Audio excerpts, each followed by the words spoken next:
20-year-old Kashmiri boy whose father said was radicalized by the security forces in Kashmir, blew himself up on an Indian convoy. Immediately, India blamed us. I spoke to the Indian public on television. I said, if you give us any iota of proof, we will immediately take action, because we've clamped down on these groups. Rather than sending us any proofs, they sent their jets in, they bombed us. We retaliated. A jet, 2 of their planes were shot down, 1 pilot bailed out in Pakistan. We immediately returned the pilot, saying that, look, we do not want any escalation. Rather than taking that as a peace gesture, the entire campaign, almost the entire campaign of Mr. Modi in the election was how he had taught Pakistan a lesson that jets had killed 350 terrorists. Complete lie. They had just killed about 10 trees of ours, which was quite painful given that, we are growing all these trees. He then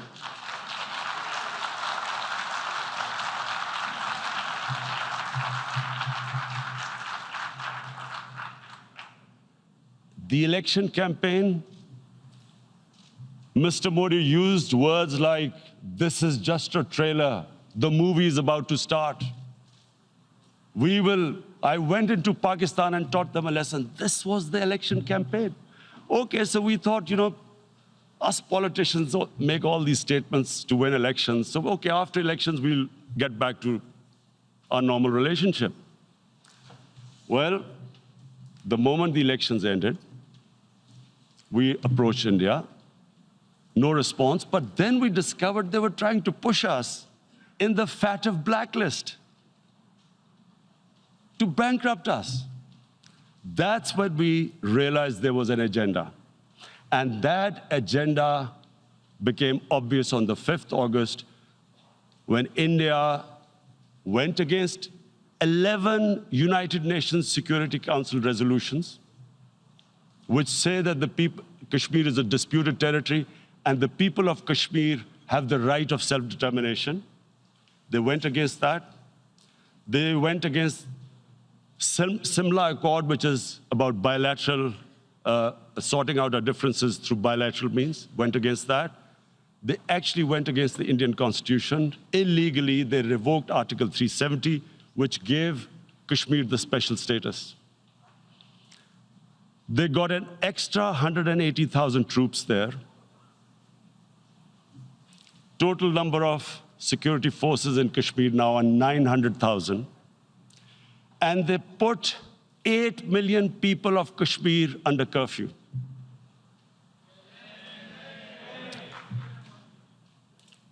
Mr. President, now I just briefly want to make the people understand, how can anyone do something like this? And for that, I have to explain to you what is RSS. RSS, Mr. Narendra Modi is a life member of RSS. RSS was an organization that was inspired by Adolf Hitler and Mussolini, came about in 1925. They believed in racial purity, racial superiority. They also believed they were an Aryan race, like the Nazi believed they were an Aryan race. All that I'm saying can be verified. This is the time of information revolution. You can Google all this, what I'm saying. But it is very important for me to explain this to you so you know what is happening in India. This RSS believed in the ethnic cleansing of Muslims from India. At one point, there was racial superiority of the Hindu race. Secondly, it was hatred for the Muslims and for the Christians, because they believed that this golden age of Hindu civilization was stopped because of Muslim rule centuries back and then the British rule of India. So it was racial superiority and hatred for Muslims and Christians. This is openly stated. You look at the founding fathers of RSS, Golwalkar and Savarkar. Just Google them and you'll find out. And this ideology of hate is what murdered the great Mahatma Gandhi in 1948. It was this ideology of hate that made Narendra Modi in 2002 do a pogrom against Muslims in Gujarat when he was the chief minister. He allowed 3 days for these RSS goons who were inspired by the Hitler brown shirts. They actually wear brown shirts. This RSS, the Congress Home Minister gave a statement that in RSS camps, terrorists are being trained. And these terrorists butchered 2,000 Muslims and 150,000 Muslims were made homeless. Narendra Modi could not travel to the US because of that.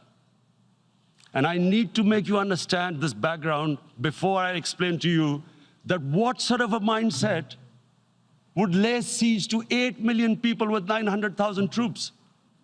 Women, children, sick people, locked in as animals. In fact, of what I know of England, if 8 million animals were locked in, the RSPCA would have made a lot of noise about it. These are human beings.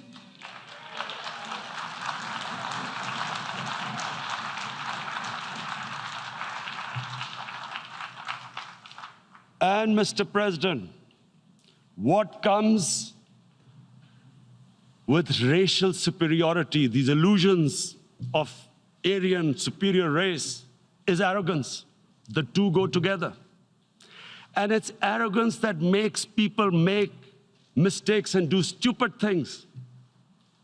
Cruel things like what Narendra Modi has done. It's sheer arrogance. And it's arrogance that has blinded him from the fact that what is going to happen when the curfew is lifted? Has he thought about it? This hasn't been thought through.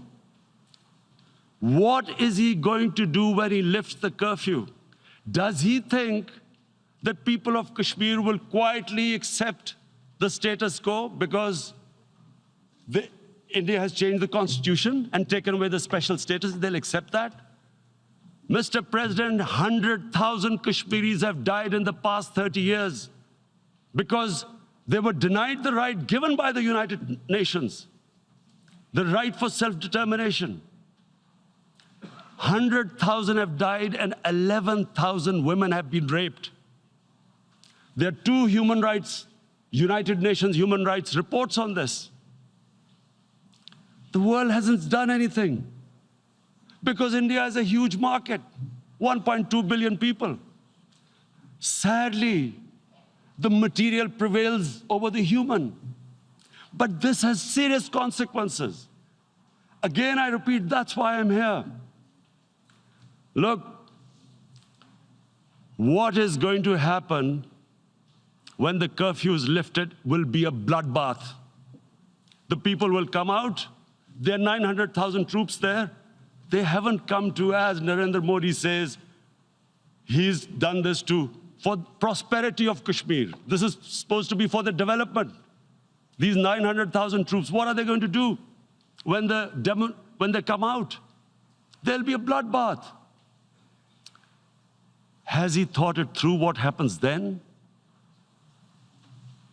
Mr. President, has anyone thought that what happens when there is a bloodbath?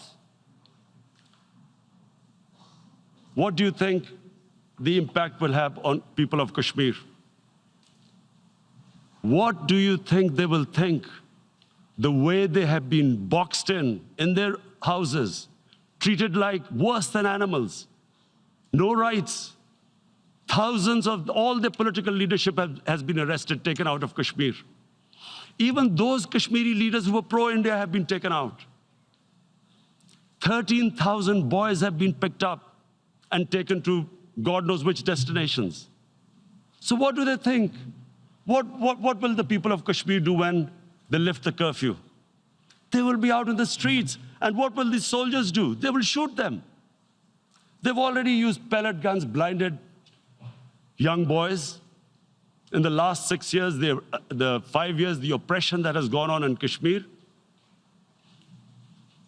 And so, Kashmiris will be further radicalized. Mr. President, there will be another Pulwama. And guess what? India will blame us. They're already blaming us. They're saying all this is happening because of Pakistan. One of their defense ministers said, there are 500 terrorists lined up on the border to go in. Why would Pakistan send 500 terrorists when there are 900,000 troops? What impact are they going to make? What will they do? And why would? Don't we know that the moment there is some terrorist attack, all that will happen is there'll be further cruelty and oppression of the people of Kashmir. We will just give the 900,000 troops to further crush the people of Kashmir. And then we'll give the Indian government an excuse that, look, Pakistan is a terrorist state, and this mantra that has gone on, Islamic terrorism. The moment you use this catchword, Islamic terrorism, the whole world turns away. No one talks about human rights. You can do whatever you want, which is what has happened in Kashmir, because they keep using this word, Islamic terrorism. And this is what they're doing right now. What do we benefit from further increasing the cruelty on the people of Kashmir? And why would we want this? But there is no other narrative left for India. As when they lift the curfew, whatever happens, Pakistan will be blamed, and there is always a danger of another Pulwama. They might come and bomb us again, and then another cycle might start. And what does Narendra Modi think that 180 million Muslims of India are thinking right now? Aren't they watching these Kashmiris stuck inside for 55 days they've been stuck in? Aren't they watching? What do you think? Don't you think that the Muslims will be radicalized in India? And I'm talking about 180 million people. And when they get radicalized, there will be some incident in India somewhere down the line. Again, we will be blamed. And I'm warning you right now, again, we will be blamed. And Mr. President, what about 1.3 billion Muslims who are watching this? And they know that it is only happening in Kashmir because they're Kashmiri Muslims. This is not happening to Kashmiri Hindus. They know that this is happening because of their religion. So what do you think they will be thinking? What do you think the Jewish community would think if they were, forget 8,000 Jews stuck like this? What do you think Europeans would think? What do we think? I mean, any human community, if their members are stuck like that, what do you think they will think? Are we a children of a lesser God? Is it not going to cause us pain? And then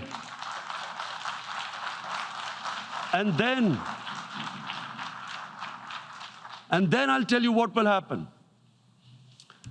People will, in the 1.3 billion Muslims, someone will pick up arms. I know we've been brought up with films, Western films. This good, decent guy doesn't get justice. He decides to pick up a gun and start seeking justice. There was a film made in New York, famous film called Death Wish. This guy gets mugged by his family, his wife gets killed or something, he can't get justice, he picks up a gun and he goes around shooting muggers. And the whole cinema cheers him on. So what do you think the Muslims are thinking right now? If there is a bloodbath, there will be Muslims becoming radicals, not because of Islam, but because of what they will see, that there's no justice when it comes to Muslims. There were Rohingya Muslims, Myanmar, who are, God knows, almost 1 million people out, ethnic cleansing. What was the response of the world community? So what do you think will be the response of 1.3 billion Muslims? I picture myself. I'm in Kashmir. I've been locked up for 55 days. I've heard about, and there are rapes, Indian Army going into homes, soldiers. Would I want to live this humiliation? Would I want to live like that? I would pick up a gun. You're forcing people. You are forcing people into radicalization. When people lose the will to live, what is there to live for? And this is what, if you can do this to human beings, you are actually radicalizing people. And so, Mr. President, I want to repeat here, this is one of the most critical times. There will be a reaction to this. Pakistan will be blamed. 2 nuclear-armed countries will come face to face like we came in February. And before we head in that direction, the United Nations has a responsibility. This is why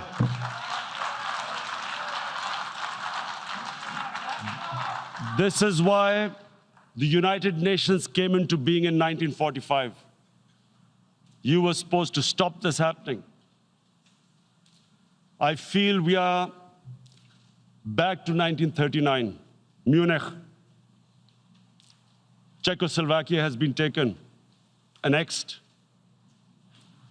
What is the world community going to do?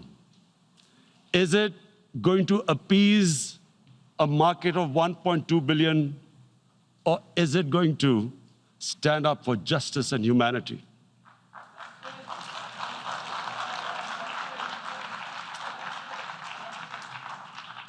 If this goes wrong, you hope for the best, but be prepared for the worst. If a conventional war starts between the 2 countries, Mr. President, if a conventional war starts, and anything could happen, but supposing a country 7 times smaller than its neighbor is faced with the choice, either you surrender or you fight for your freedom till death, what will we do? I ask myself this question. And my belief is, La ilaha illallah, there is no God but one. And we will fight. And when